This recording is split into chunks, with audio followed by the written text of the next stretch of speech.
Yes. There we go. Okay, we're ready. We're ready. Let's do it.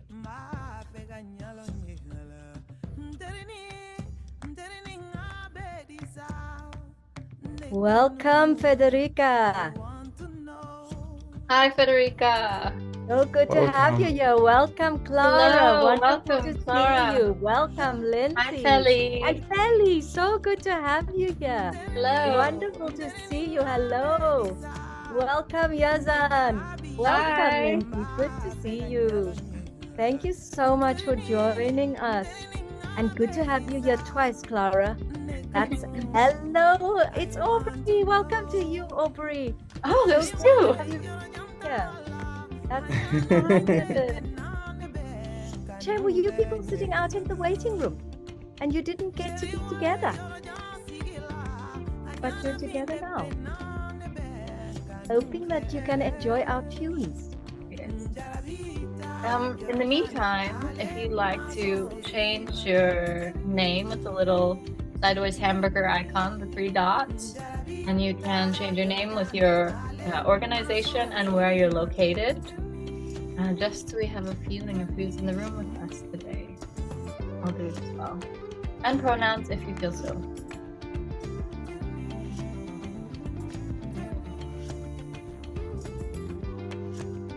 Are you people all like US, South Latin America side? Except Yazan? No? Where are you, Federica? I am from Italy. Ah, you're in Italy at the moment? Yes, I am in Italy at the moment. Okay, great. And Feli, where are you coming in from, Feli? From Chile, Latin America. Chile. You're at home. So good. Yes, I am home. So good. And Lindsay, West Coast. West Coast. We're not Okay. hearing your song, Lindsay. Maybe can you turn the music down one more bit? And Clara and Aubrey? Yeah. Washington? Washington, D.C., USA. DC. DC. So good to see you both here. You people, so it's like what, 4 in the afternoon? 4. Yazan! How are you doing, Yazan? Hi. Hello, everyone. Yazan, you're up the road, Sheffield. Yeah, I'm Aha. up in Liverpool, England. Yeah, it's a bit dark here. It is. Yazan, you haven't met Taylor or Lauren before, right? No, I haven't. Okay. I just wanted you to meet one another because you and Taylor both love Nairobi. Taylor led a march there a few weeks before you went on your international gathering. It was what was it, Taylor? The plastics. Yeah, it was INC3, Intergovernmental Negotiating Committee. Cool. Yeah, the UNEP headquarters is there, so everything happened there. I went there in December for the open-ended working group on chemicals and waste management and pollution prevention. Yeah, hopefully going to Geneva this year as well for that. Wonderful. And Feli may be running the next climate justice camp in Kenya.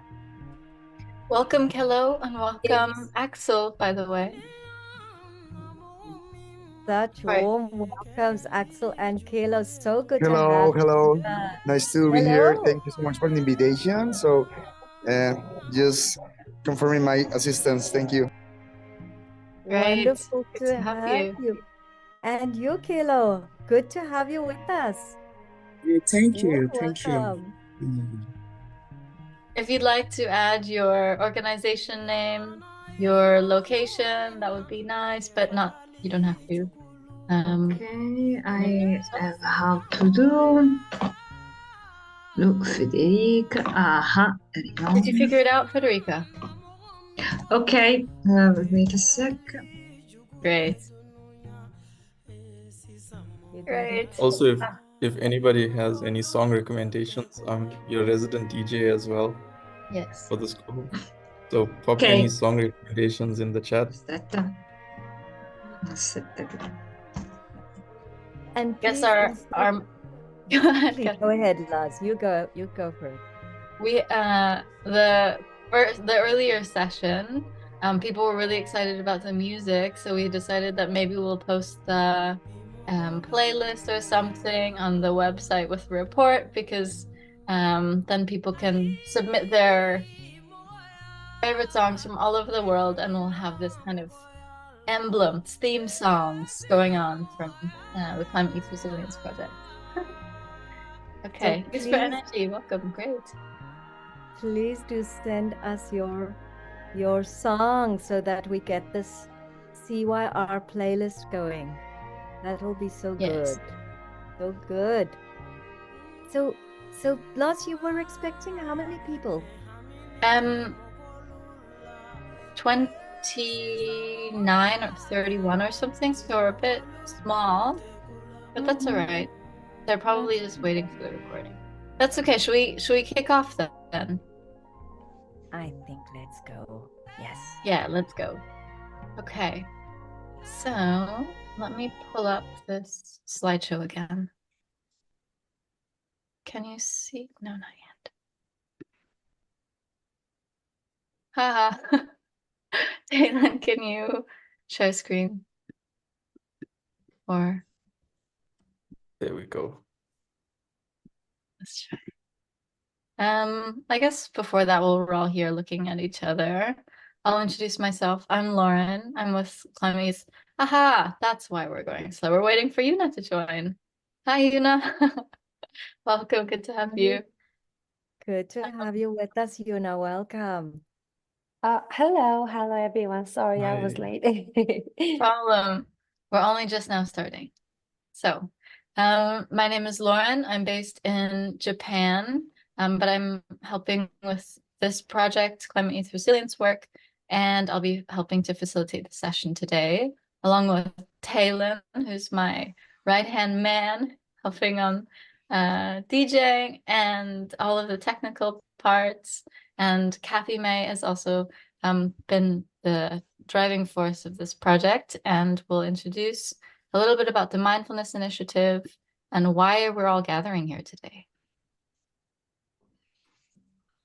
Shall I go, Lauren? Yes.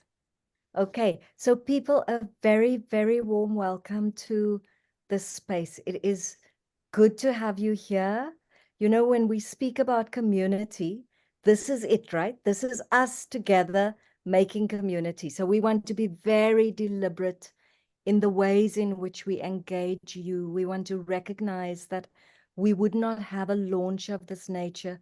We would not have a report were it not for you and your input. So this session is very much like this morning's session 12 hours ago, is very much a celebration of you and the work you are doing and the inputs you've created that allow us to come to this point.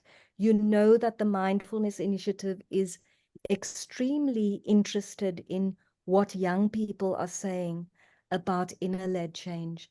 And so we want to be clear that this program, as far as possible, is youth-led and that it's youth-facing. And so Lauren and Taylor are our, I was picturing like our, not escorts, what do you call them? Our chauffeurs, our drivers, they're our leads for tonight. They did some honing of those skills all morning, and they're going to take it away. You're in wonderful hands. But I want to add that this work comes off the back of the Reconnection report that the Mindfulness Initiative produced 2 years ago.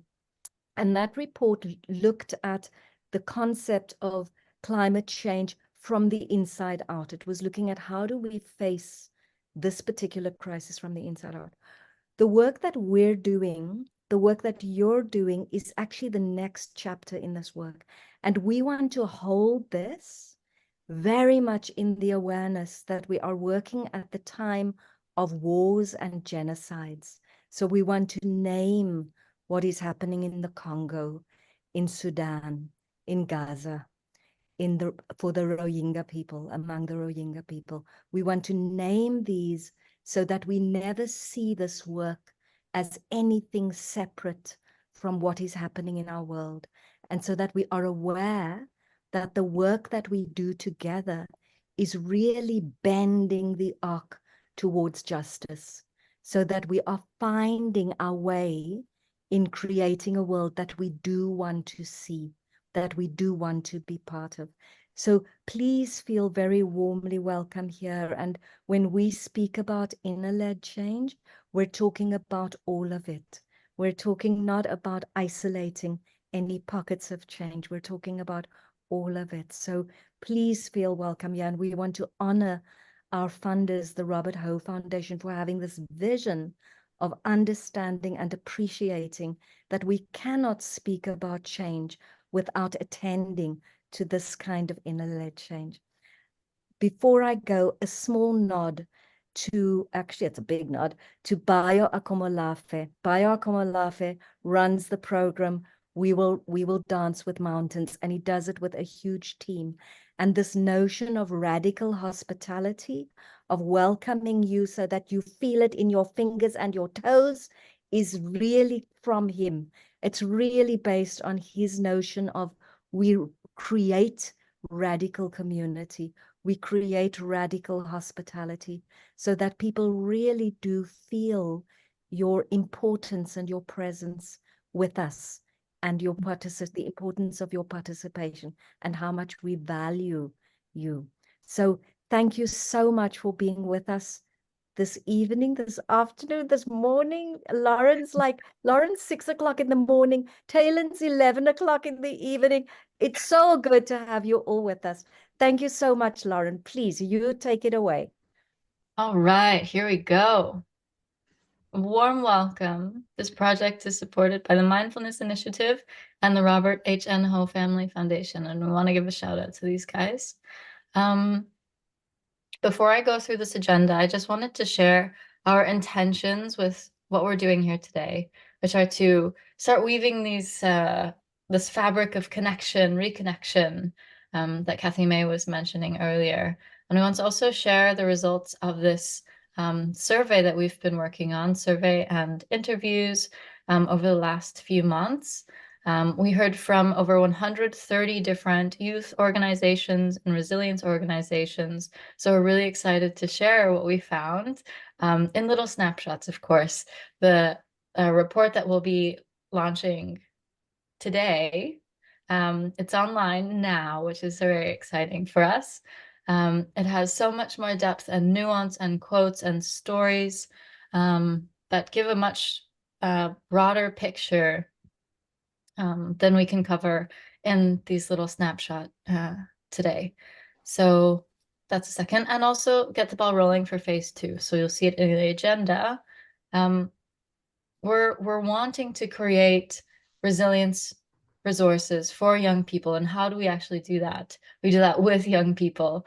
So that's why your participation in this session will be so important, because this is going to be how we move forward together to get these resilience resources in place for all of us.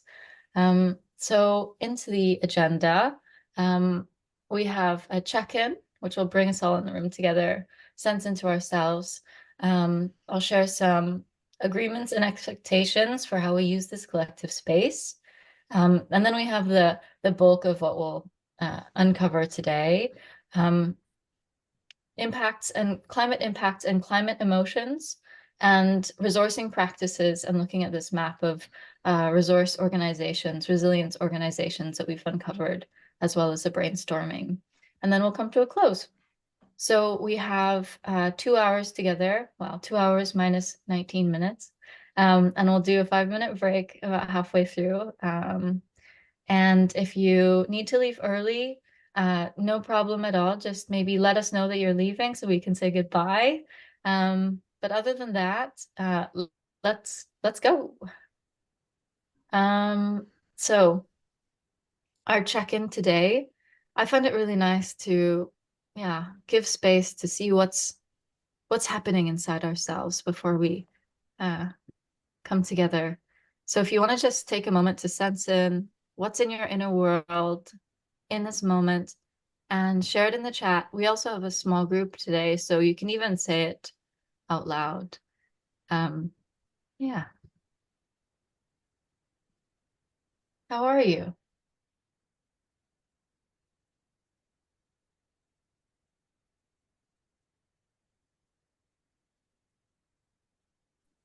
Can I speak?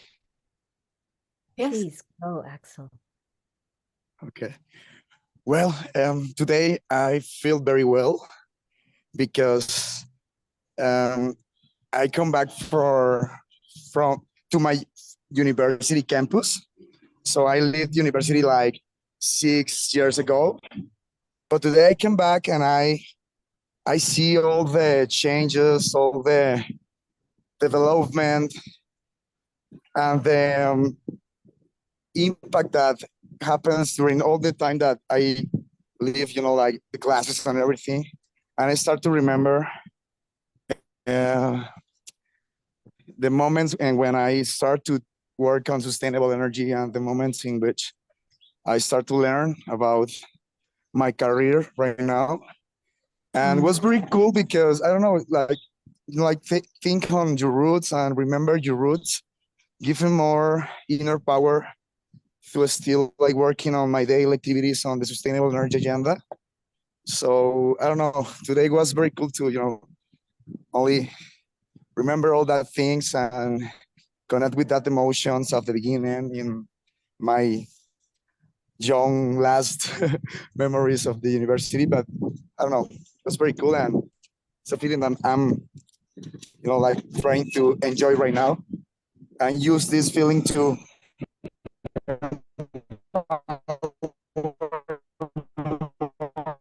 Uh-oh. I think we're losing you, Axel. future activities.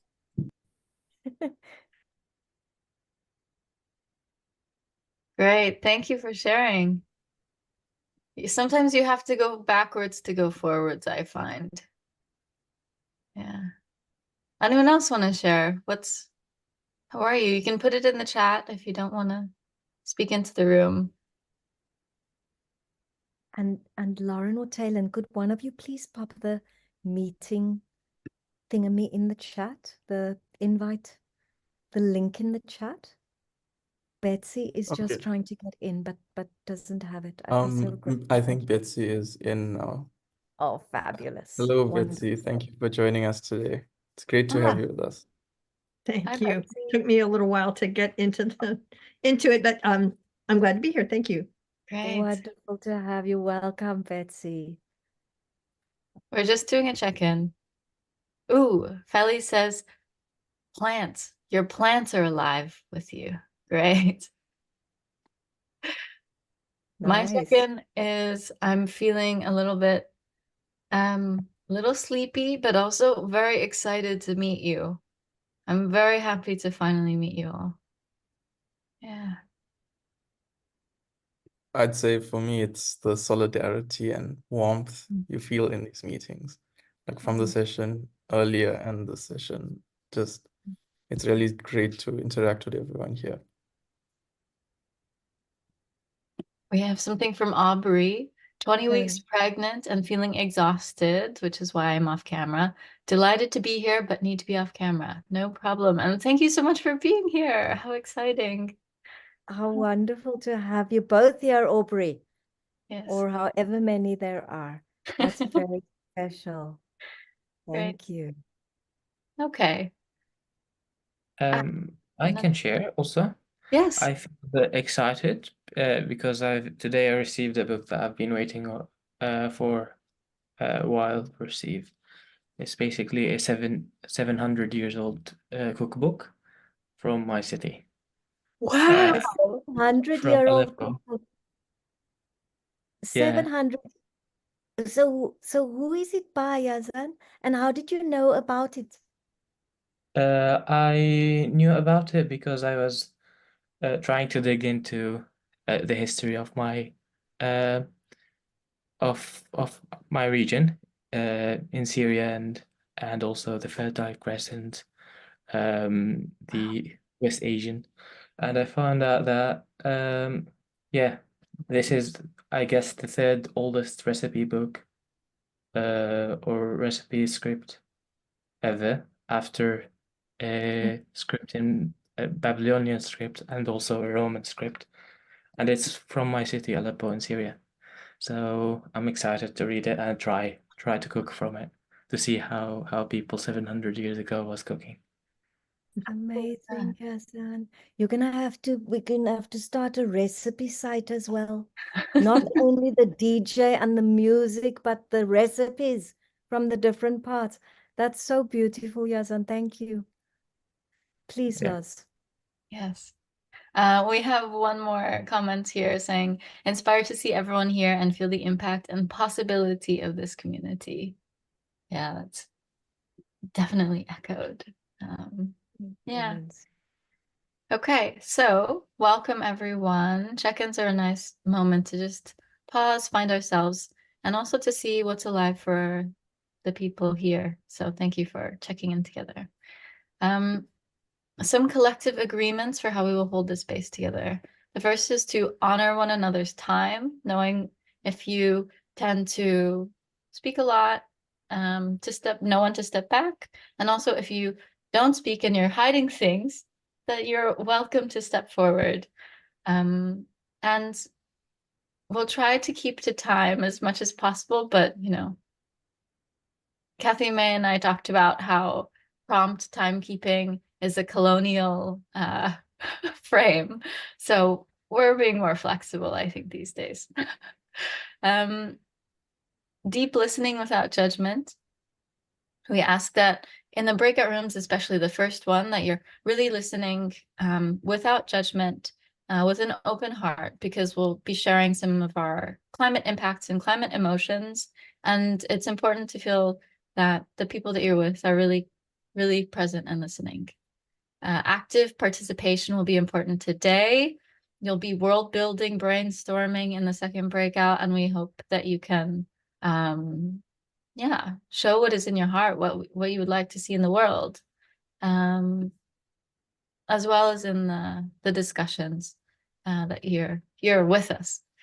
Full attention during collaboration time, especially in the first breakout, and then confidentiality. So sometimes we'll hear stories, experiences in breakouts, but in the plenaries, if you're sharing or outside of this circle, please don't use names or identifying details, just to keep this in our container.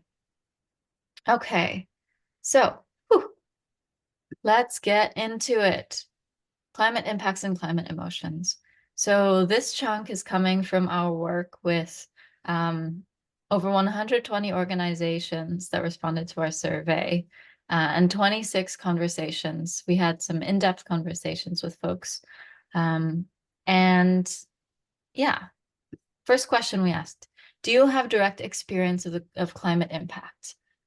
What do you think is how many people said yes? What percentage of folks responding do you think have direct experience of climate impacts?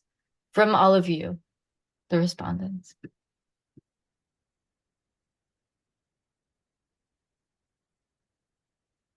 %. Axel, do you want to say quickly what you think? 98%, 90%? Okay, no suspense. Yeah, 94%. It's kind of shocking, kind of staggering and eye-opening to see how many of us here in this room, in this network, have been directly impacted by the climate crisis through our own experience. So looking at what kind of responses we saw, heat waves, drought, water, flooding. You'll also notice that there are some in foreign languages. We had respondents from English-speaking respondents, Spanish, French, and also Portuguese. So inondation, I think, is flooding. It means flooding. So a lot of flooding, infrastructure was highlighted. Yeah.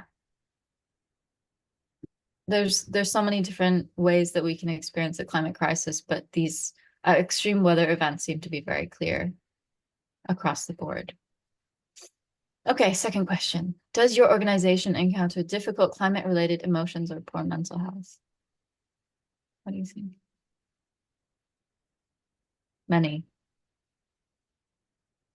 82%. 82% of our organizations encounter difficult climate-related emotions. Yeah, and we also heard, of course, that people are experiencing connection and community. And we'll talk about that in the report that you can read, but I thought this was a very big finding, how widespread these climate impacts are influencing our inner worlds as well.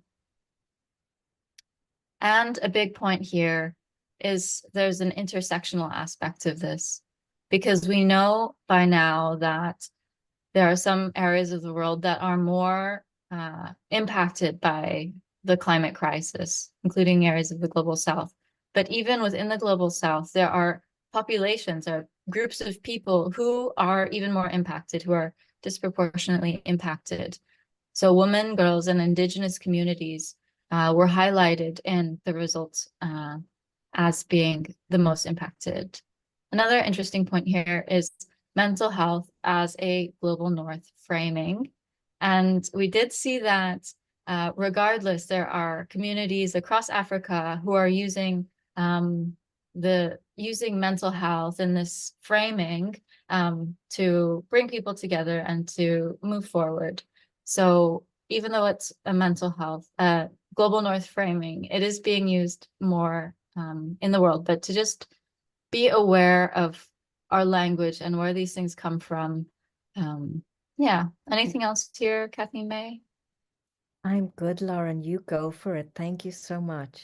Okay, great. So we'll do a little breakout here.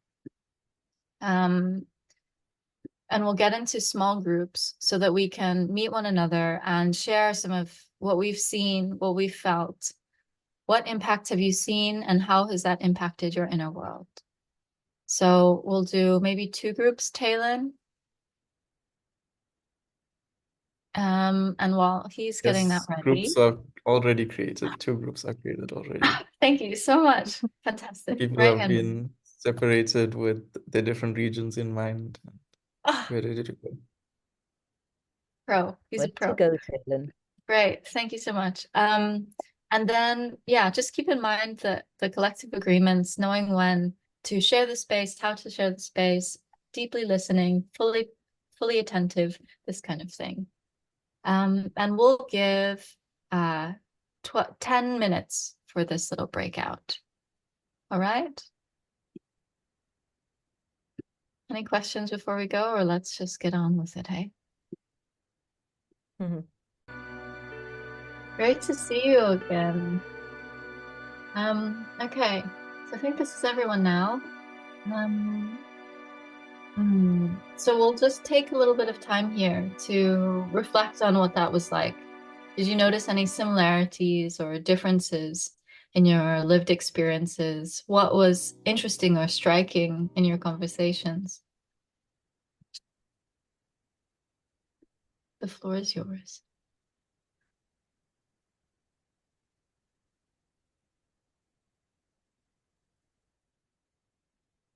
We have a message from Yazan to Yuna saying, sorry you weren't able to share all your insights. No worries, great. Yeah, were there some insights?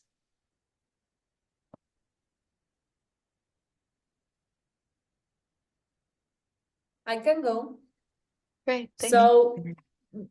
yeah, we were sharing a lot about there is a lot going on, and we feel sometimes like the news, like all the things that are happening, that the impact is everywhere in many different levels. So we definitely find that similarity, and I can feel sometimes hopelessness, all the things that are happening. Absolutely. Thank you. Yeah, I can share from our group is for the how we have been seeing the impact of climate change. It's different for each person. Some people in the group shared that they've seen the impacts of the systems that climate change establish, such as oil industry and exploitative systems that exploit health and well-being of people in some communities. Others shared that they are affected by pollution. Others shared that also they've been affected by the outcomes of climate change, such as extreme weather, in different forms. Some people shared its impact on social cohesion and social aspects.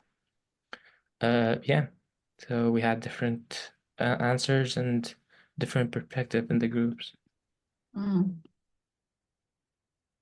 Thank you, Yazan. Thank you. Yeah, not just the outer effects in terms of flooding or drought, but also the social effects as well. That's what I'm hearing from you. Yeah. Thank you.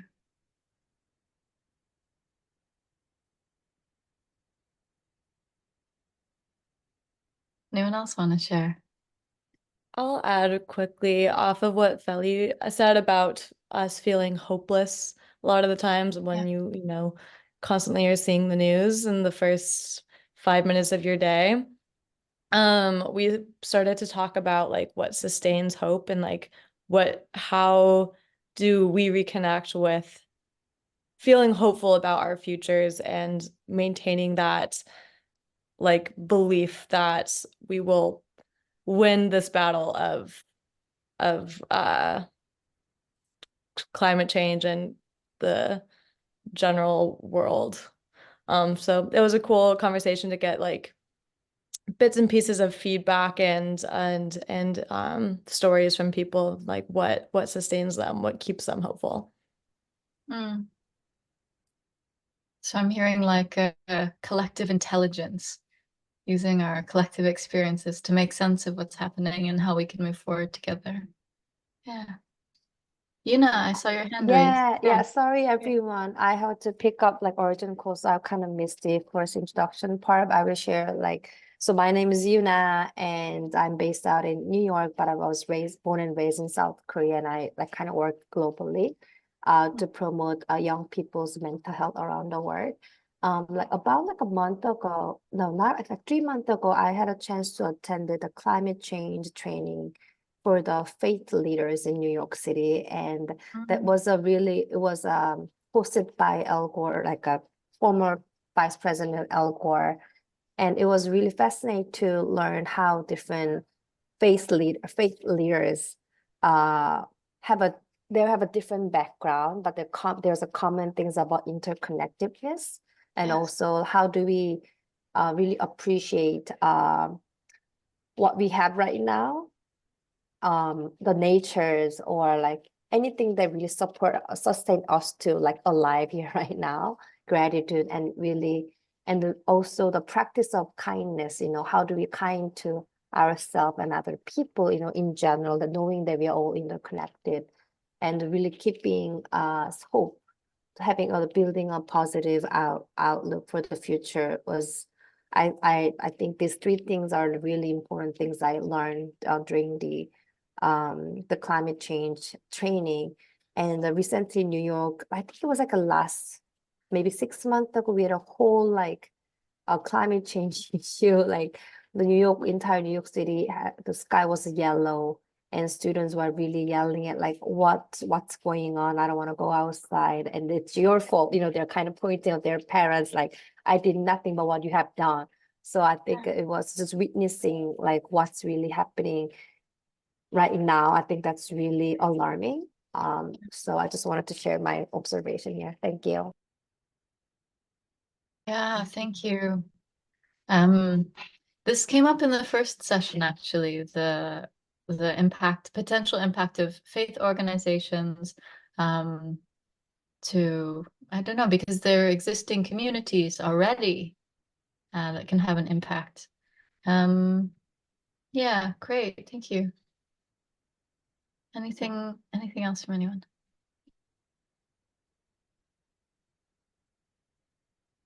We have time.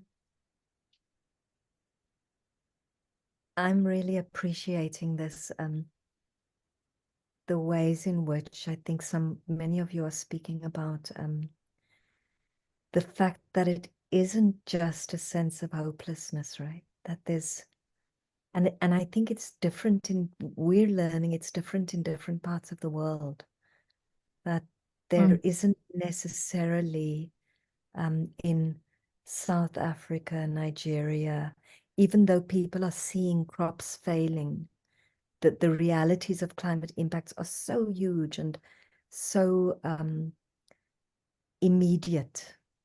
But there's a different sense of people getting on, and there isn't so much talk about anxiety, about climate anxiety or distress. So it's just very interesting, the different ways people experience and approach what is happening from different parts of the world, different cultures. Have you found that in your work at all, Feli? Because you work with people from across many different areas as well. Yes, I was just remember a conversation that I have with an activist from Kenya, that there are some frontlines communities that are struggling so much with so many other things besides climate change. And right now, climate change is something else that is coming with huge consequences.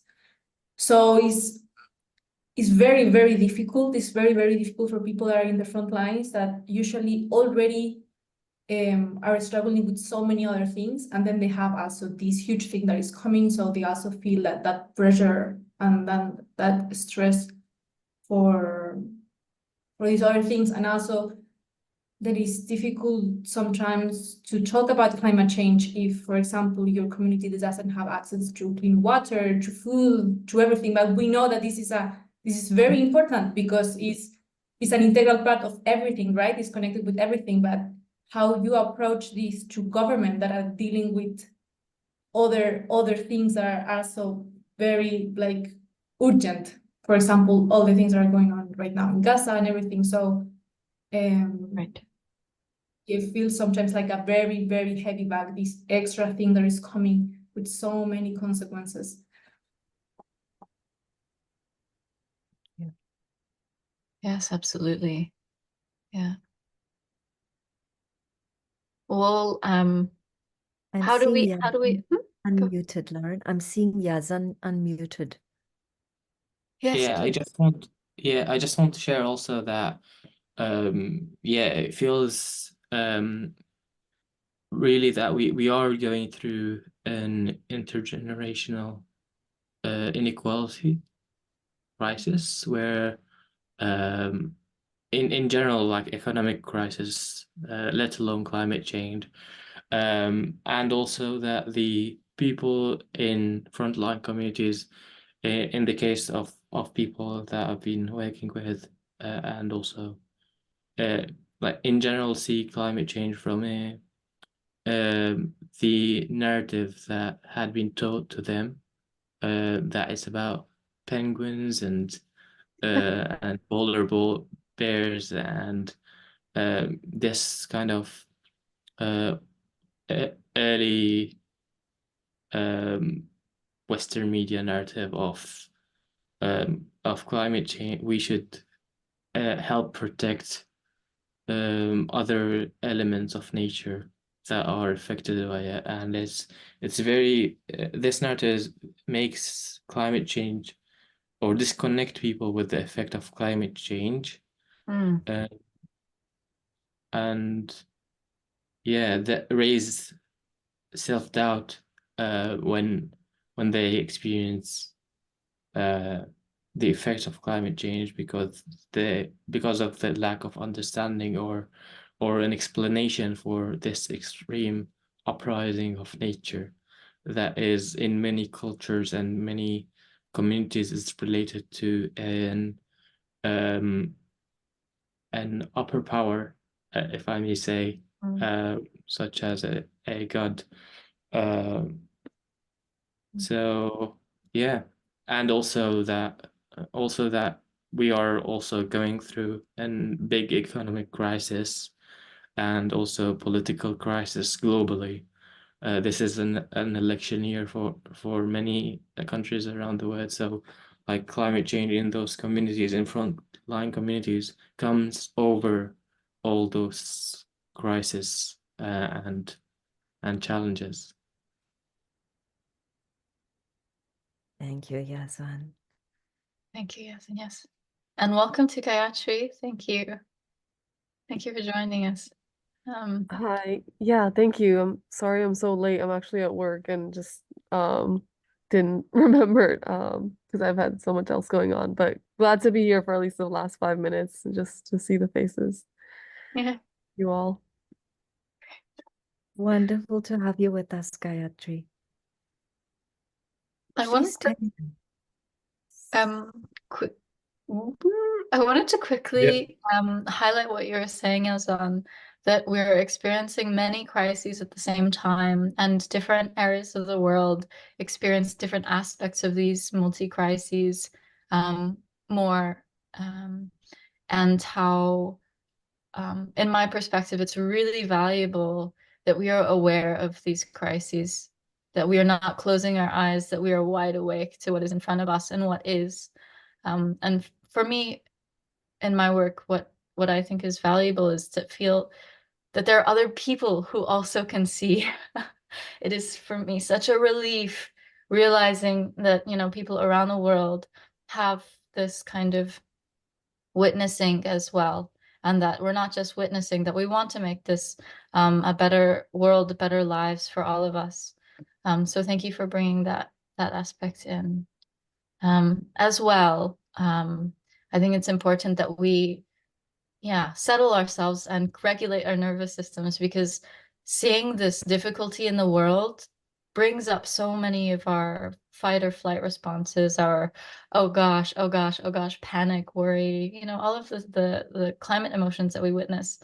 So we'll do a little bit of resourcing before we take a break, but Taylin, before that, hop in, please. Yeah, I just wanted to say that I'm really loving the insights and all of the different perspectives that we're getting from everyone. And I'd also like to say on the topic of the Western media narrative, which is often dominated by a multinational corporation perspective. And as someone working in the plastics and waste space, in South Africa, especially when you think of plastics, you think of a straw and a turtle, and that's why you shouldn't litter. Or you think of a recycling bin and you deposit your plastic waste, but you don't think of all of the indigenous land that's being exploited for the exploration of gas, oil and gas, which is used to produce that plastic.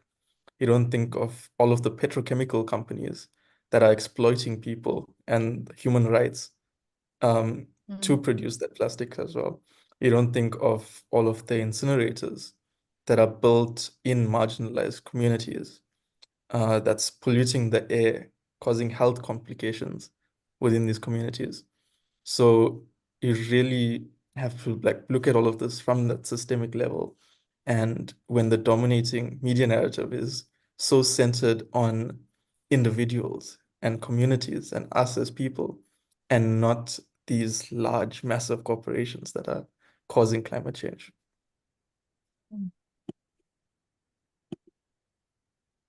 Yeah, where'd you go? Okay, there you are.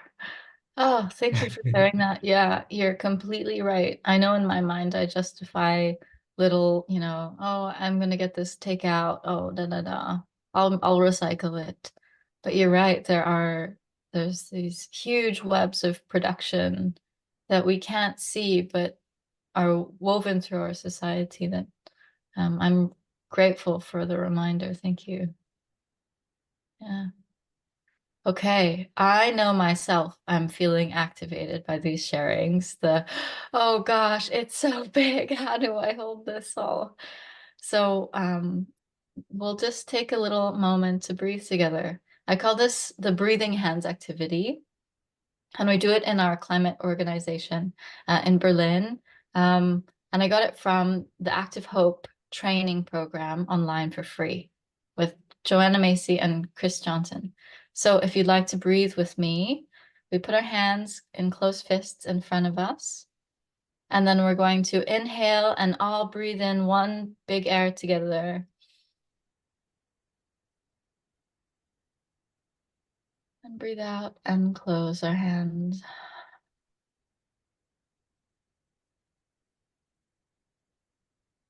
And breathe in.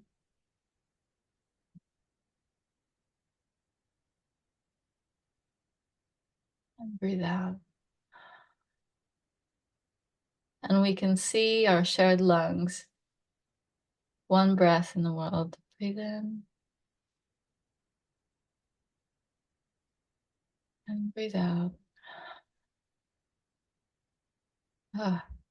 It's like I don't know, a miracle cure for me. I'm so grateful that we could take some breaths together. Yeah.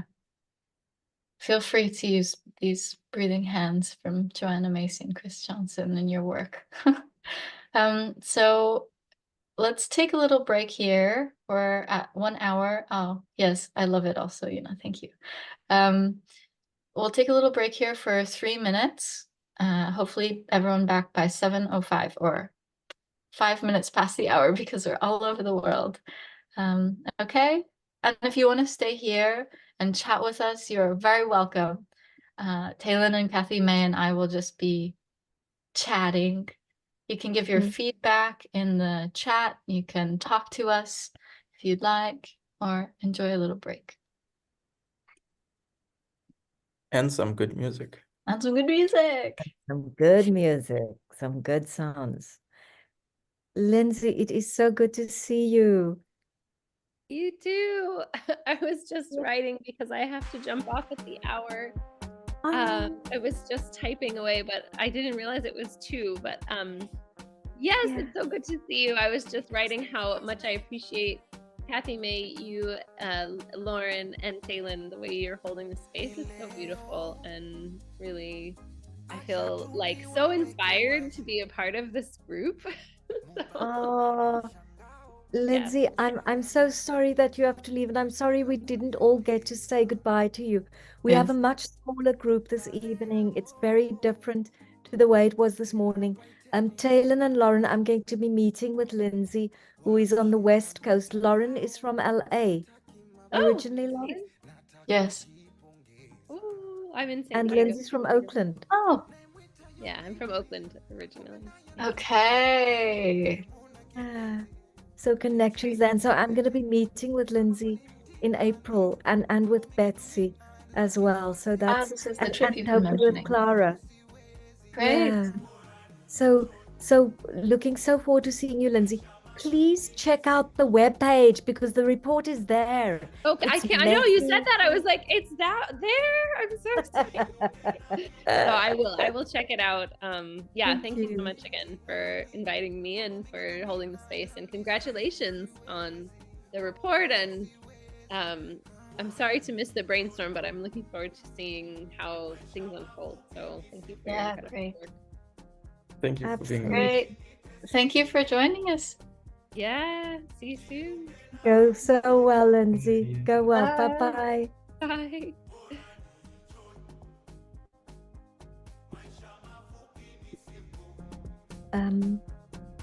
So how many people for the breakouts?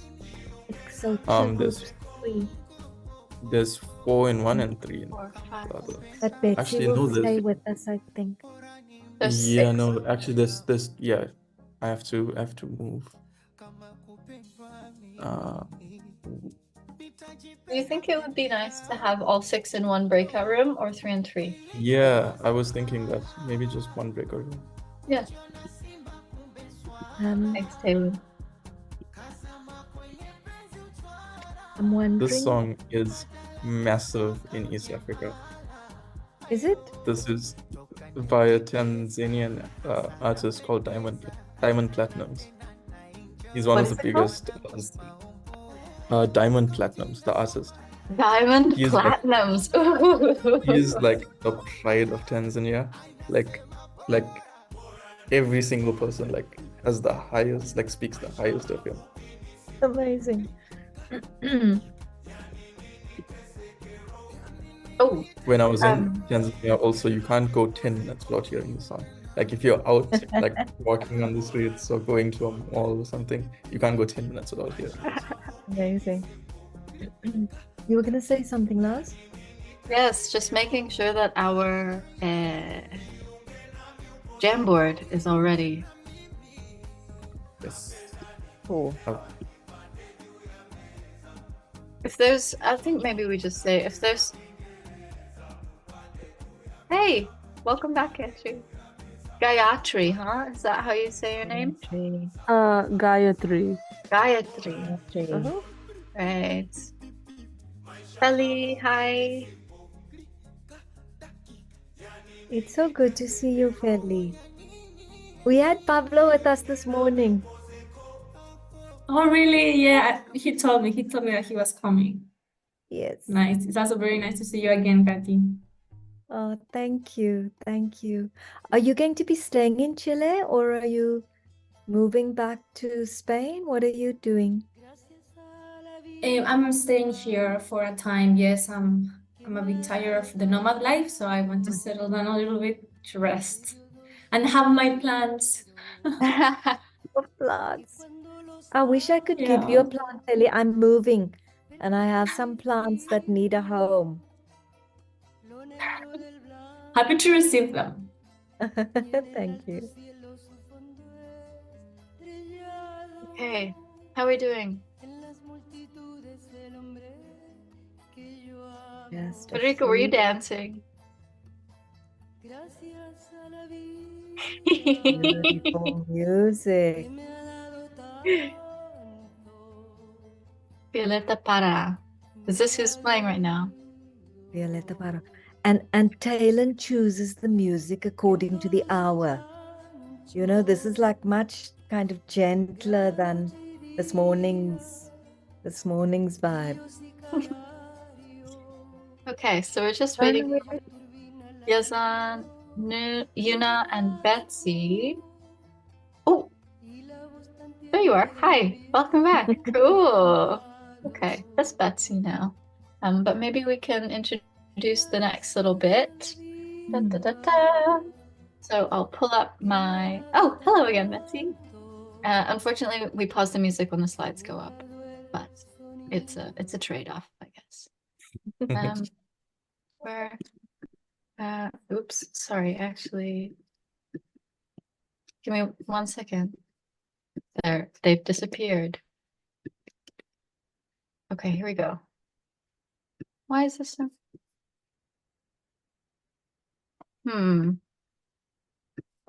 Maybe this doesn't.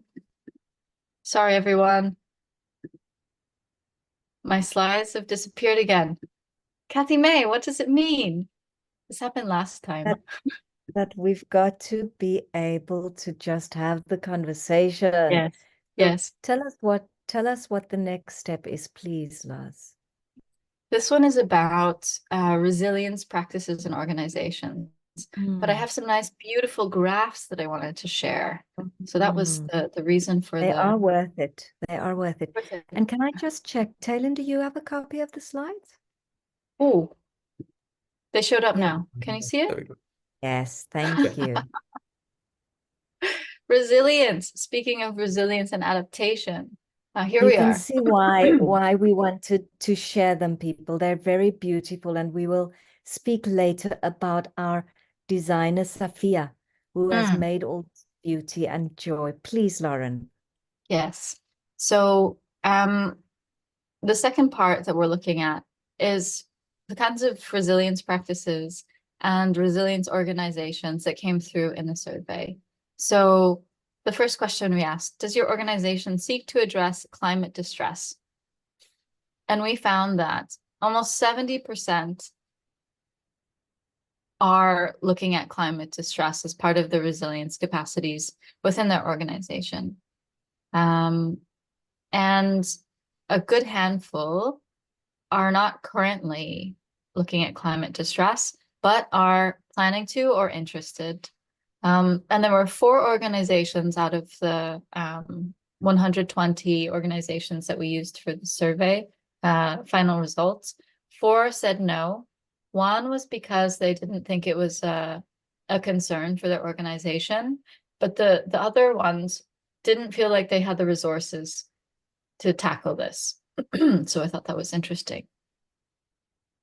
Okay. Does your organization use contemplative practices to address climate distress? Again, 70% already use contemplative practices. Oops, spoilers. A handful are interested or are planning to in the near future. And what does that look like in practice? What practices are used in practice?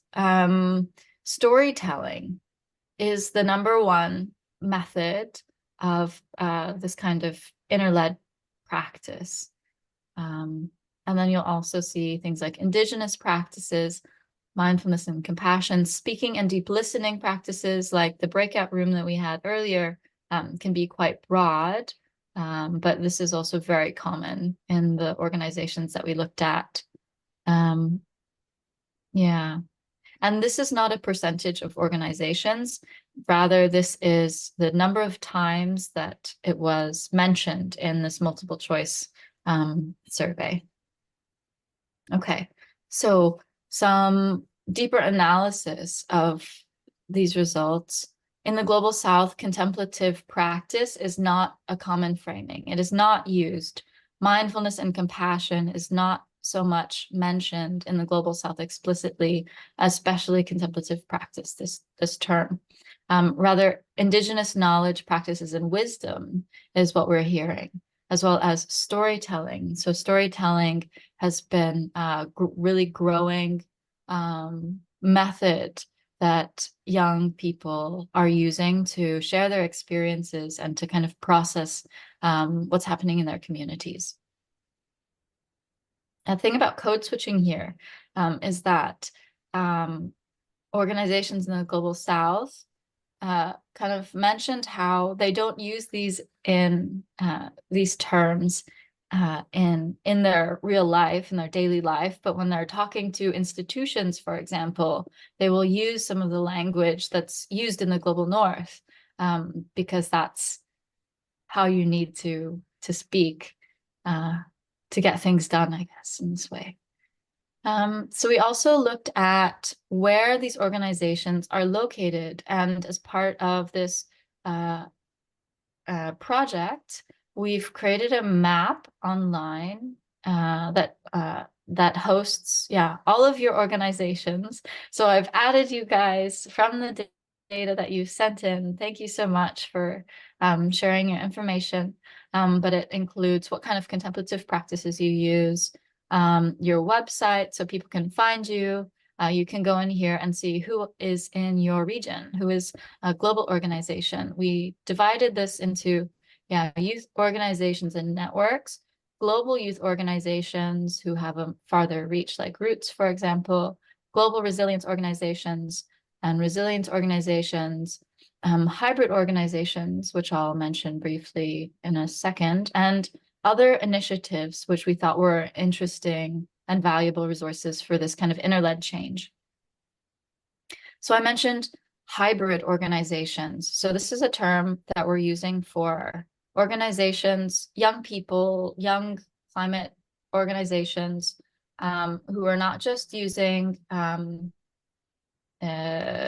resilience practices, but also doing on-the-ground advocacy work or tree planting, regeneration, adaptation, and this kind of thing. So you'll notice that there's a huge divide in where our organizations are located. Most of the resilience-only initiatives are located in the Global North. Just 1 out of 16 resilience initiatives are located in the Global South. And that's in huge contrast to the hybrid organizations. So what we're seeing from this is that in the global south, young people, next slide. Yeah, there's a lack of funding for resilience initiatives in the global south. And so there are more of these hybrids that have to wear multiple hats, wear many hats to provide the resilience support, as well as doing the on the ground kind of climate and environmental stewardship and adaptation work. Another aspect that came out in this section is this importance of decolonial thinking, because if most of the resilience and resourcing organizations are in the global north, it can't just be like, here's a brochure written in English that tells you how to breathe. I'll email it to you somewhere across the world. This is not how we can't have this kind of neo-colonial thinking anymore. So how do we bring in the ownership and participation and co-creation of organizations in the global south who have so much knowledge and wisdom and lived experience, and that we're building these collaboration and connection across borders, knowledge transfer across borders and across hemispheres. And the last point that I wanted to bring out here is that the support needs to be context specific, not like a one-size-fits-all checkbox kind of thing, because what will work in Amsterdam may not work in Lagos, right? So how can we be mindful of these things? So that's kind of a background of what we'll move towards in this next chunk, because we are hoping to use you all, that sounds, to bring you into the room to see what building out climate resilience will look like and how we can make this youth-led and collaborative. So for phase 2 of the Climate Youth Resilience Project, our goals are to develop new services and approaches, set up collaboration and networks, which is already happening. Thank you for being here today, and to collect some case studies. So from now until the end of this year, we'll be looking at what this kind of youth climate resilience can look like. How can we support these global organizations all over the world?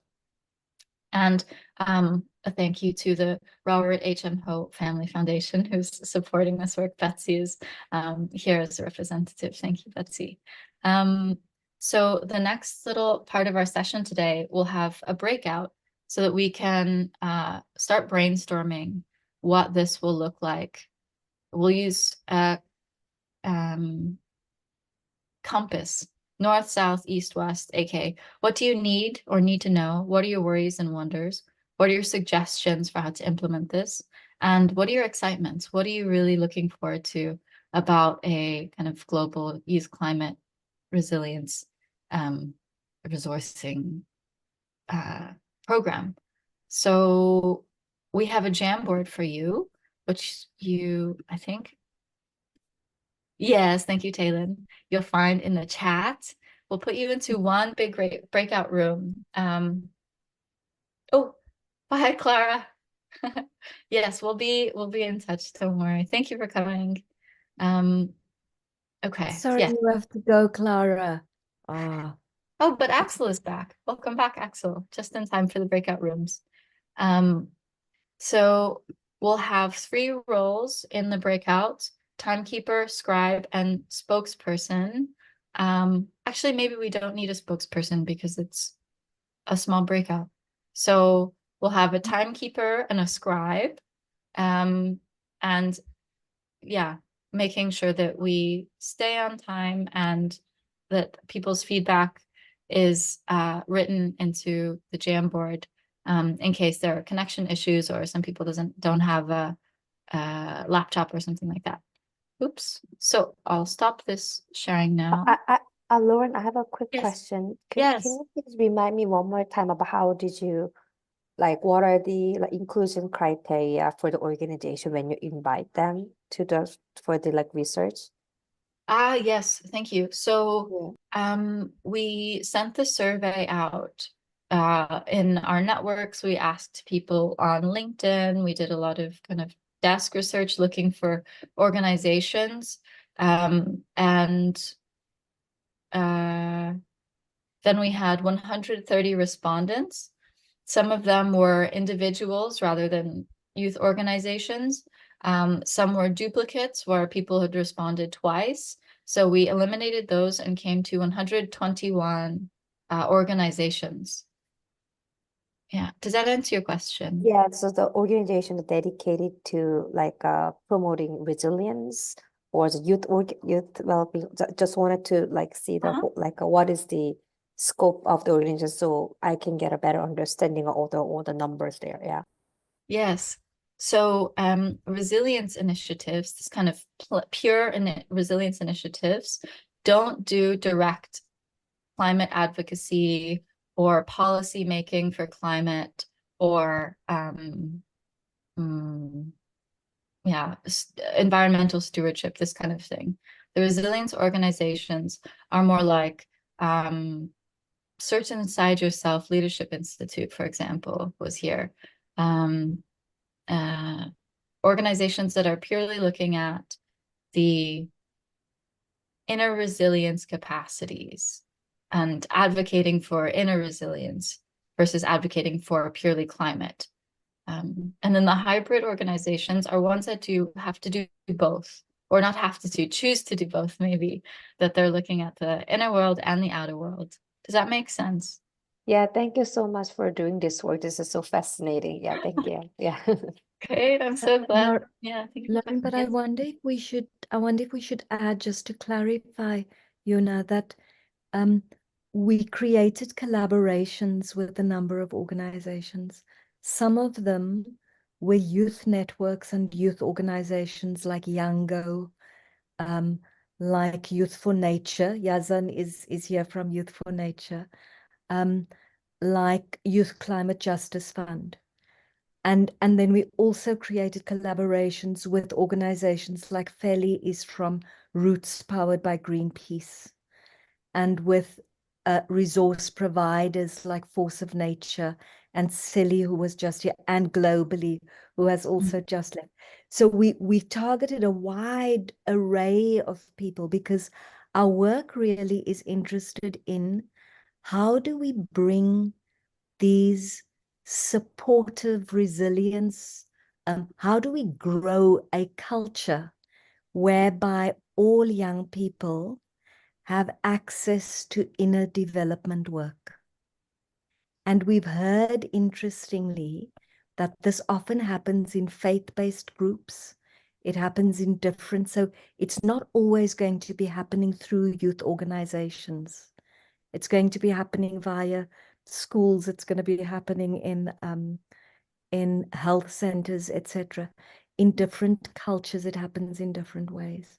Right. So it's a big question that we're asking, and these organizations seemed a really helpful starting point to give us a youth voice. You know, we are very interested in young people's voices telling us what is the way forward, what is it that is needed, instead of, as Lauren was saying earlier, anybody sitting in a room and deciding what the best policies and techniques are.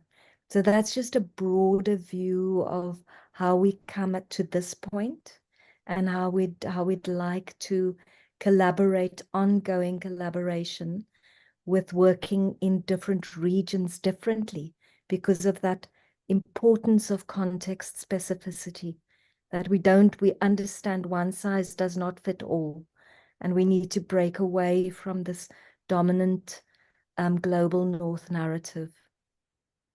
Yeah. It's super helpful. Thank you so much. Thank you so much. Because I thought like the number who are interested in like inner development so much higher than I expected. So that was a really like a good surprising for me. And that's why I wanted to wonder, like, I want to see like what was the organization that you have reached out. Yeah. But good work. And Thank you so much. Yeah, yeah. And your work at Cities Rise, you know, your wonderful work that you are doing in different parts of the world, where It would be great after the breakout when we come back if you could say something about that, because you're doing something different in Chen to what you're doing Yeah. in Seattle. And so those dynamics are really valuable to us to hear more about. Thank you. Thank you. Thank you, Also, lovely. Laura, just confirming 13 minutes for the breakouts. Yes, that sounds good. Yeah. Great. Okay, and I wanted to welcome Jay Shah. Hey, thanks Jay for joining Shah! us. Welcome, Jay Shah! Hi. Great. Okay. So we'll send you into into one big breakout room. It's hard. And Betsy will bring you back here so we can have a chat as well. Thanks, Thank you. guys. I found out Sorry. that the room I was in will be closed, so I came to see why. It just closed. Yes. We closed it because the board was not editable, and that's completely my fault. I'm sorry. But we're just going to do it together. Cool. Good. Yeah. So Sounds fun. maybe hopefully you got to see the compass with the needs, worries, suggestions, and excitement. Along with the question, what is important to keep in mind when we think about developing resilience resources in phase 2? So if you just want to popcorn or put in the chat, what do you want? What do you need? What are you excited by?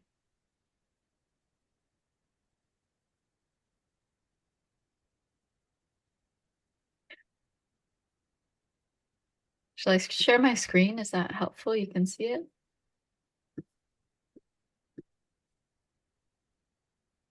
Would you like to perhaps go through one of the directions at a time, Lars? Like what Yeah. are the needs, and then what are we wondering about and worried Yeah. about? So if we start with where would people like to start on the compass? Do we want to go south? Do we want to go east? A little bit west? Which direction? South is going to be what is south again? Suggestions. Suggestions. Okay. Maybe So needs. give us, say again. Maybe needs. What do you need? Needs. What do you need? And what is the big question? The big question. What's important to keep in mind when we think about developing resilience resources? So an Okay. example, I need to know that there will be co-creation and co-ownership.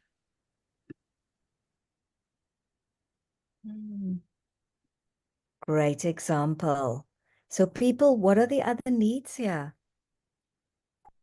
I would say culturally sensitive and maybe more non-hierarchical, not top-down. Yeah. Thank you. Culturally sensitive, non-hierarchical, bottom up, not Yeah. top down. Yeah. Is that okay? Yeah, Gayatri? Thank you. Yazan. Cultural and cultural representative beyond borders. So in many cases or many resources identify communities within borders, but actually in our word, nations and like ethnicities and people identify beyond the 21st century borders. So we want to yeah, maybe we need cultural representative. Yeah, that came into my mind. Thank you, Yazan. That's a really interesting one. We're managing to capture this. Thank you so much, Talon. Yuna. Yes, I think I would say the unlearning and like relevance. So unlearning is that like a lot of like climate changes, we are likely to think it's really big, it's very overwhelming, it's too big, I can make like little small changes. So really unlearning about, okay, this is my issue and how can I make my experience more relevant to this bigger advocate. I think those two words are something that's stuck in my mind. Thank you so much, Yuna. I'm gonna hand back to you, Lauren, just to bring some more ideas here and then move around the campus a bit more. Thank you. I have something that I have in mind as well for the needs is that talking with a lot of activists, they also are mentioning a lot like the basics about mental health because they don't usually learn this in any place, like the basic of emotional intelligence and mental health in general. Like I can see that as a need and people they want to learn more about it. Thank you, Philly. Mental health and emotional intelligence, you said. Okay. You're talking about the inner landscape, right? That we don't learn the language of the inner landscape as much as we learn the language of the outer landscape. Thank you. Wonderful. I'll read one from the chat. Talon, do you mind scribe while I read these ones from the chat? Yeah, I was just going to let you know also, I also have viewer access only. What? And not editor access. That's so strange. I keep I could read out from the chat though. Okay, you read out from the chat. Okay. So Jay said, one idea is positive relationships. Cultivate supportive relationships and networks to provide a sense of belonging, technical and emotional support during challenging times. So how can focus on this? In terms of resources, maybe we can encourage the adoption of healthy coping mechanisms, such as exercise, hobbies, and creative outlets to manage stress and build resilience. One idea that I put in breakout room was positive relationships and network to give support. To some extent, I felt that you'd require resilience building exercises. Incorporate resilience building exercises and activities into daily routines, such as visualization, goal setting, and reflective practices. Ooh, so great. Thank you. Anything else before we move into excitement? I said maybe we as a movement we need more literacy because as I mentioned, I am in the north area, and unfortunately, especially in Italy, the topic of climate anxiety isn't it's a sort of kind of taboo we talk about, but it's sort of misleading or misjudging. I'm trying to acknowledge better this notion thanks to my university studies and thanks to my topic of researches, which is social collective action and movement. But also I'm still learning about this concept, and I still need more literacy, which is throughout confrontation with different activists, as we did in this chat. And also I need to learn more about that thing because we have a really issues of literacies in of the notion of a concept because it's still recent and it's still quite or bias or kind of taboo. So did you say leadership or literacy or both? No, literacy. Got it. Yes. Yeah. Thank you. I have need more literacy. Climate anxiety is more of a taboo. It's not spoken about enough. And research, and also that it's like that we're not doing anything about it. Okay. Yeah, just to add also we need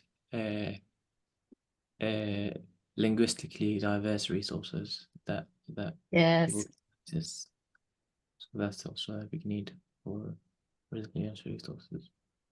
Absolutely. Thank you. Yeah, one thing to add is the climate, the change impacted on more in the marginalized population. There's definitely we need to take a lens of equity And Yeah. like even the how does it impact it on the mental health or in the physical health? There's whole research about like how even within the US, like a low income or family impacted hugely rather than compared to the other like regular income households. So like having equipping with the equity lens really important. Thank you. Thank you. Yes, I Yana. have equity lens. Okay. Anything else here before we move into excitement?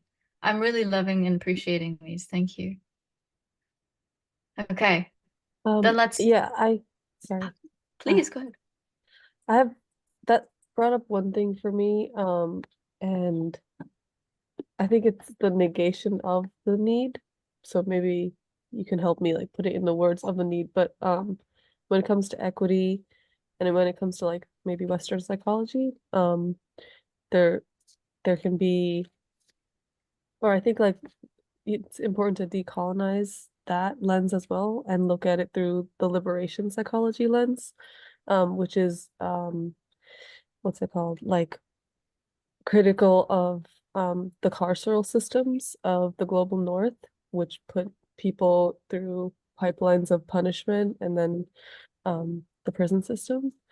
So that's like the negation of the needs. I think the needs would just be like, you know, community care and like housing and food and like just basic resources rather than a pipeline of punishment, if that makes sense. So I have looking at both equity and liberation. Something like this. Yeah. Can I add one more thing? So I make it really short. So I learned that where money comes, the industry and the research will get more done. And I know the climate change, there's a lot of influx of investment to doing a lot of movement, but I think climate change and mental health, actually there is no fund. It's really, really rare to find the funding that intersecting those area. And so I think is even if you put that the spirituality inner development lens, I think it's more rare. So I think if there's a way that we can really how do I say stimulate the funders ecosystem on climate change and with human resilience, that having focus on the inner development, I think that will in the long term, I think that will really in the long term, I think that will really help to build all the resilience community. Okay, so I have stimulate funders ecosystem for inner development as well. Yeah.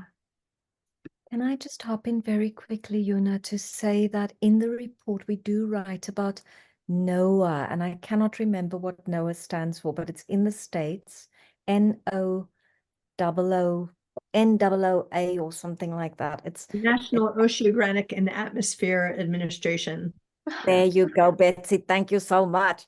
And so NOAA is actually incorporating inner development goals in literacy, and they're wanting to really spread that through education. So, you know, the interesting thing about this work is it's really just finding those nuggets of where this is happening almost on national scales.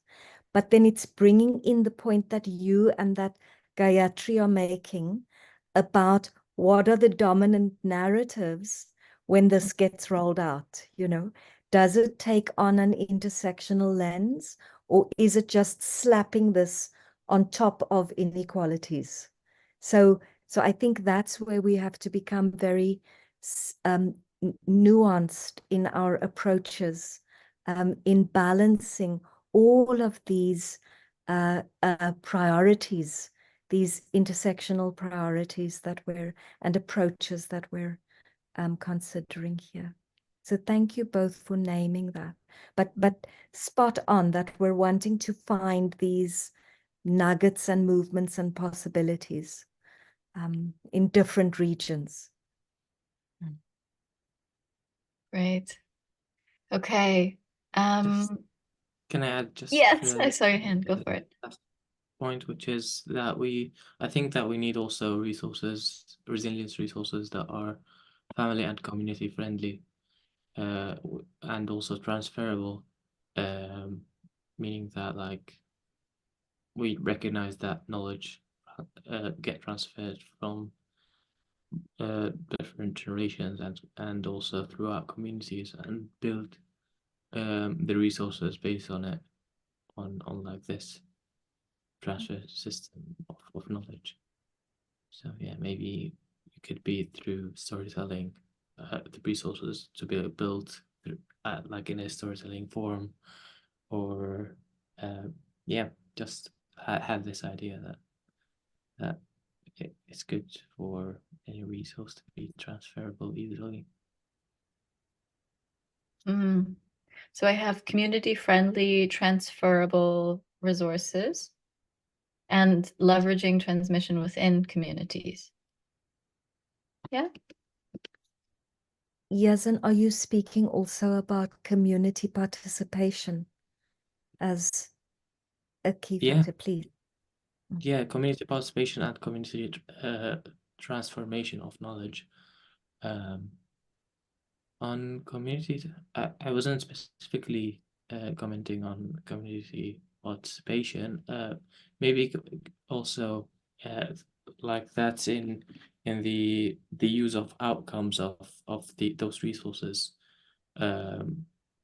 How people who can use it transfer this knowledge easily throughout inside communities, and also yeah, for it to be, maybe that could be implemented through having a lot of visuals, or implementing storytelling in the build up to these resources. Yeah. Thank you. And I feel also like sometimes maybe also or we need to recognize that many communities are illiterate, and like also using visuals to pass through all communities beyond language, and yeah, and the ability to communicate. Yes. Thank you. It was mentioned in the earlier session, this disabilities, or how do we make sure that this, that we're the resources are accessible. Yeah. Okay. I can stay here forever in this one little quadrant, but we only have 11 minutes left of the session, so we have to move into another area. Should we go into excitement? Yeah, what are you excited about? Erika is ready.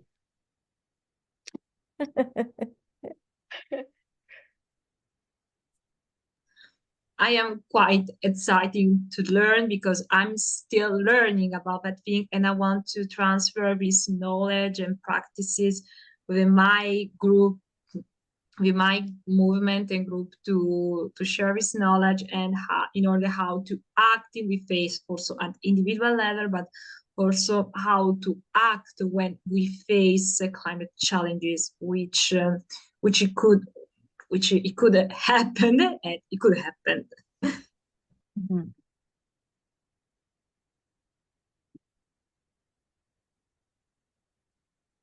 Great.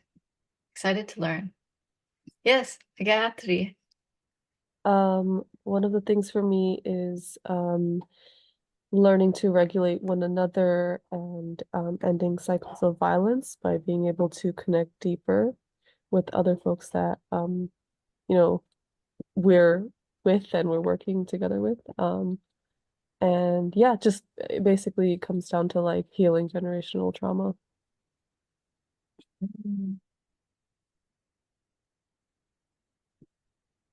Jay from the chat says, in terms of excitement and to attract positivity before any sudden calamities, incorporate passion projects of climate adaptation lens, allow individuals to pursue passion projects or initiatives related to resilience that align with their interests, peer-to-peer learning, empower languages and community collaborative projects.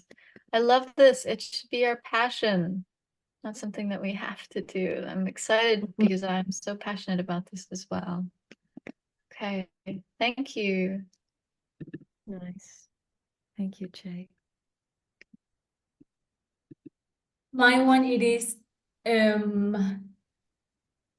like the possibility to continue open the infinite opportunities for connection, for learning, for like just like open the door for infinite possibilities here.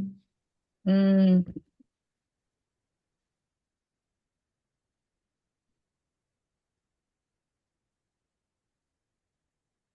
Thank you, Philly. Right. Opening the Infinite door for possibilities. infinite possibilities. Wonderful. Mhm. Okay. Mhm. Shall we do some worries Or wonders. or wonders? Slash wonders.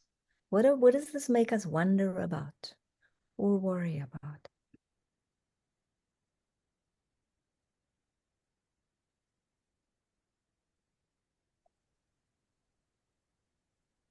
I feel like a lot of these curiosities are also expressed in our needs. So maybe maybe we're dry. We don't have any. Yes. I'm muted because I'm a little I'm a, I'm a little bit sorry. I'm a little bit concerned on the fact when we discuss about a certain aspect on climate resilience in the public, and unfortunately we know that there is especially in the north, the boogeyman of oh no, but it's woke. So I could face this problem when we talk publicly these issues, and we also included the question of oppression, question of liberation, cultural representatives. So and this is a thing that I discussed publicly with the members of a movement, but as well as in our public situation where I have to speak as my opinion.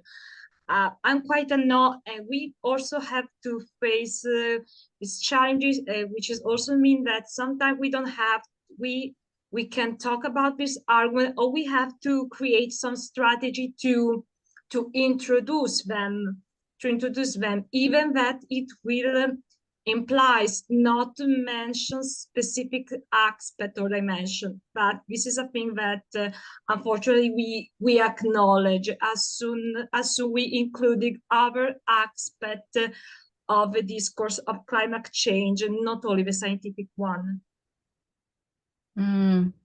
So concerned about how we speak publicly about these themes, fear of backlash. Yes.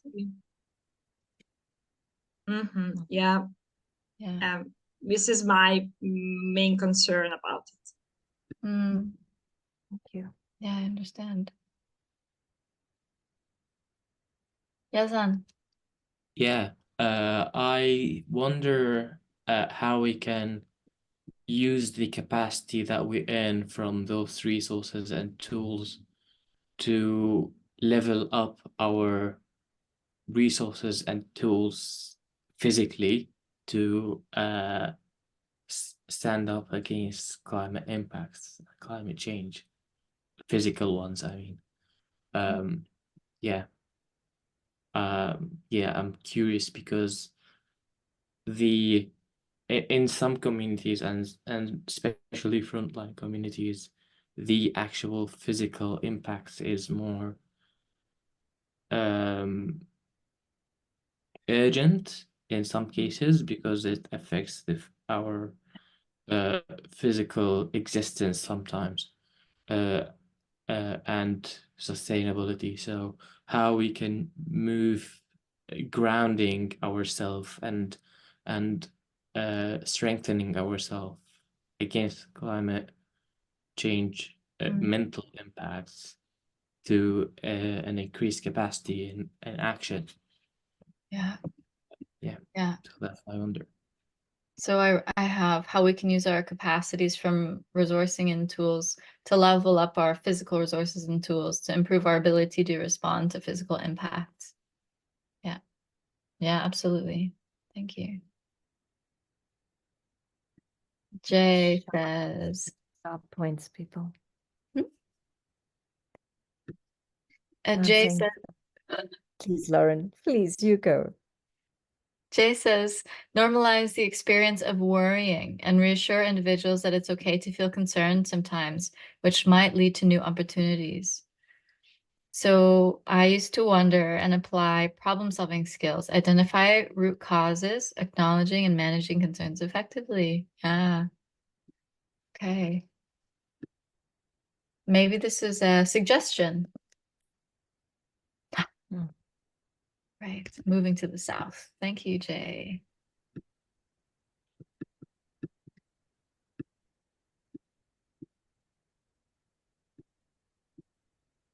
Any other suggestions, people, that are popping?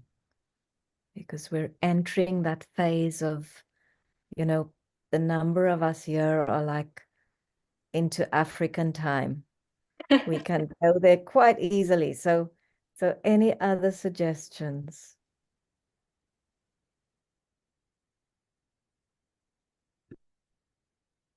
Okay.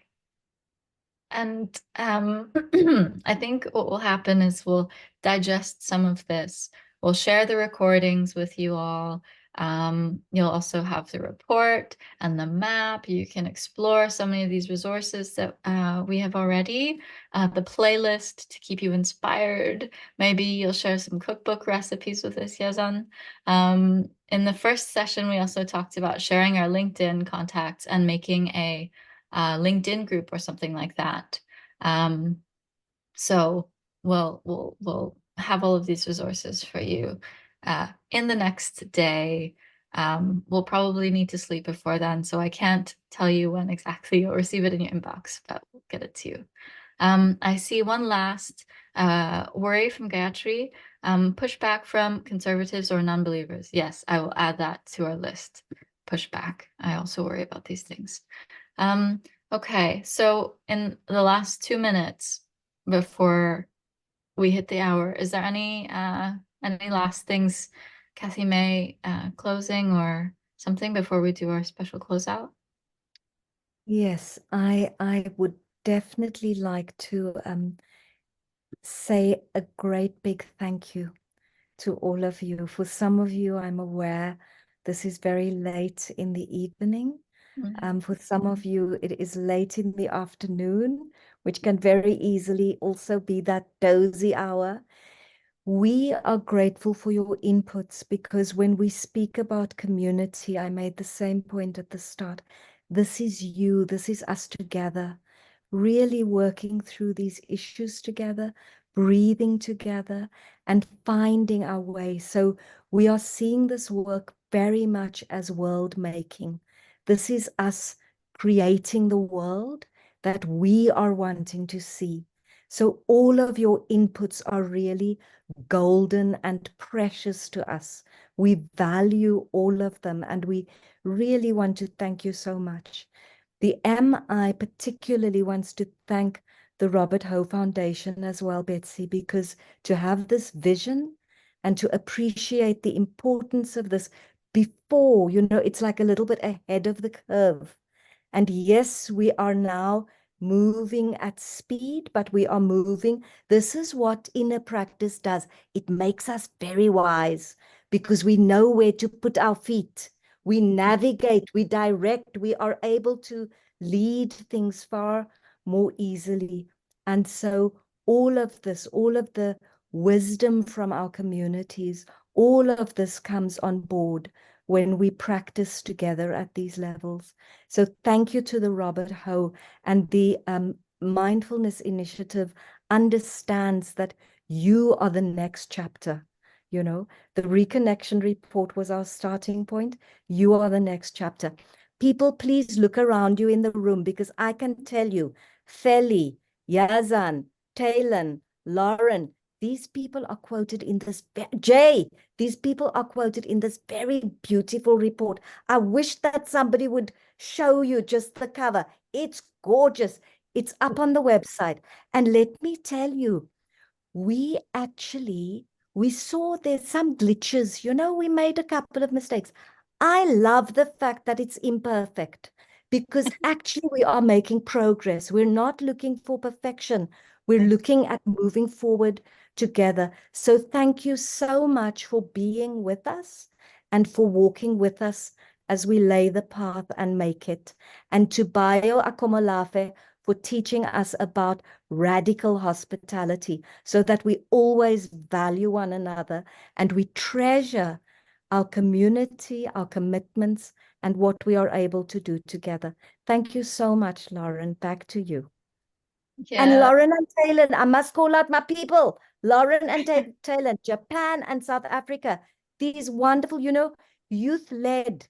Lauren said to me, what do you mean youth-led? This is it. It's you people. You are leading. We love it. Thank you so much.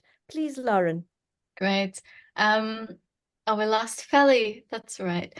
To close, Kathy May, you mentioned this world building and the world that we want.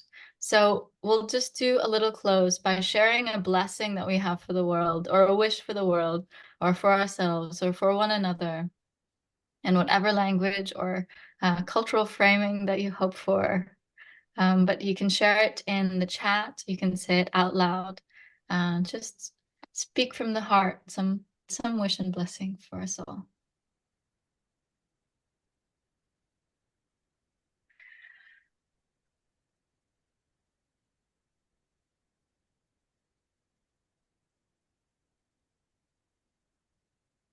My wish and blessing is to continue to weave these beautiful connections and to feel this sense of collective empowerment and participation. Thank you.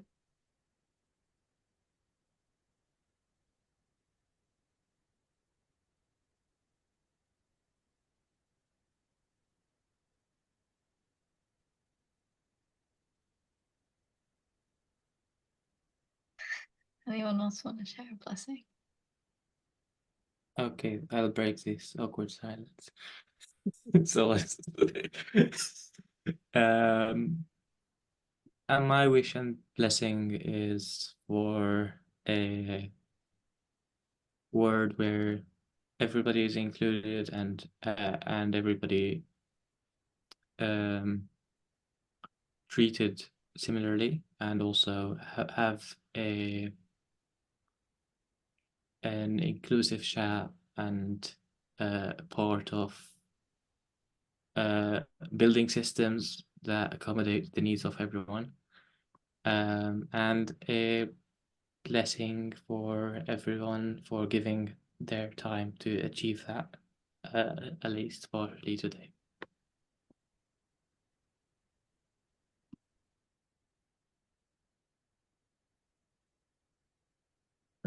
Yeah, I'll go next. I just want to give the blessing that may we all remain engaged with the world and be able to face reality for what it is, and yeah, be able to regulate ourselves and not be swayed by major ups and downs, and be resilient and steadfast, and understand that our liberation is inherently connected with everyone else's, all species. Thank you. I can go next. My blessing is to everyone to know the power of nature, and knowing that we are one, we are all interconnected. All the problem that we face in the words have a different color, different clothing, it looks different, but actually it's same. When we lose our connection with the nature, when we lose who we are, I think that causes like challenges and problems in the world. So hats off to everyone's hard work, really behind the scene, and bringing everyone's together. This is amazing. So thank you so much. Thank you.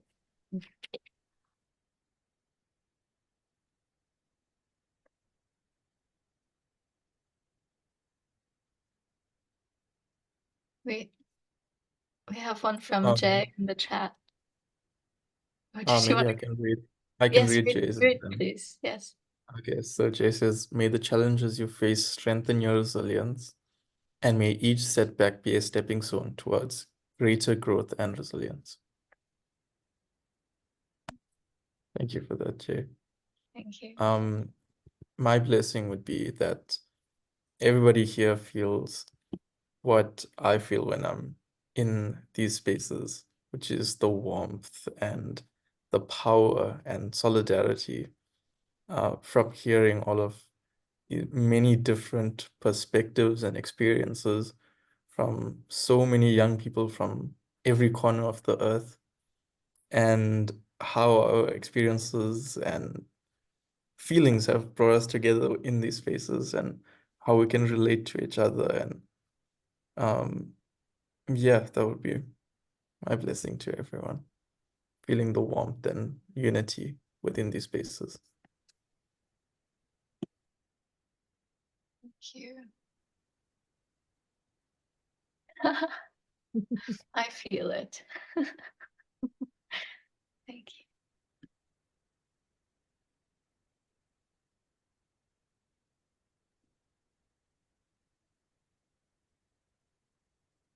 As I listen to everybody's blessings and thoughts for the future, I just, this one word keeps coming to mind as my aspiration, I guess, which is the word thrive.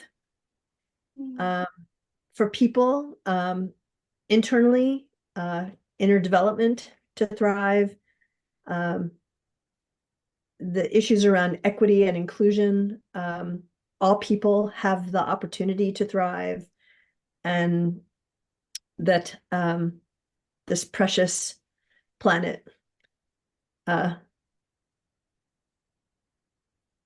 also has the opportunity to thrive, is not so damaged that it's lost its resilience. So sort of wishing a world in which all can thrive, all organisms, human and non-human, all flora and fauna. So yeah. Thank you all. Thank you. I try to be brief. My blessing is to not lose hope, in front of these challenges. It is right to feel uncomfortable, to feel desolate, but you will feel a community that will come to support us and will help to support us. And also we have to continue to learn of our mistakes, and also to learn new facts, and to confront, to improve, and to seek new perspective. Yes. Thank you.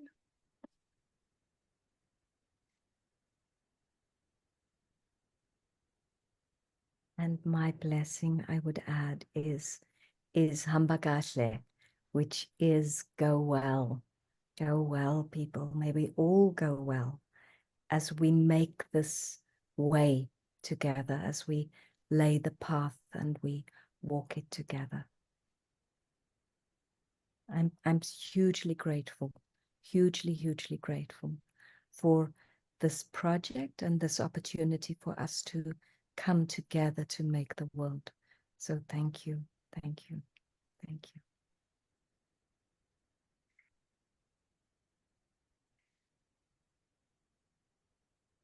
Thank you all so much. Cool. Thank you, everybody. Nice to see you all. Bye-bye. Thanks so Good much, to see you everyone. all. We haven't Bye, taken a good night. photo, people, but next time. Next time. Okay, You I'll take go one really quickly. Okay. What did you want to do? Screenshot picture. Oh. Screenshot picture. Jay, we know you're there. We know you really want to come out. Time to play. Okay, Jay, are you not going to join us? Okay. Oh, he's in bed. It's very late in the UK. We totally with you, Jay. We're totally understanding. Okay, Lauren, picture. Yes, okay. Now that the smiling reaction. Cheese. Great, I got it. I got Wonderful. the laughing emoji from Jay, so he's with us. Thank you so much. Okay. Go well, Well, everybody. Thank you so much for being Thank here. you, See everyone. you Thank you. when we Bye-bye. see you next. Yes, soon. It will be soon. Go well. We Bye. will send the emails with all the thanks and all the links to the beautiful report, the beautiful imperfect report. Excited to read it. Goodbye. Let us Bye. know what you think.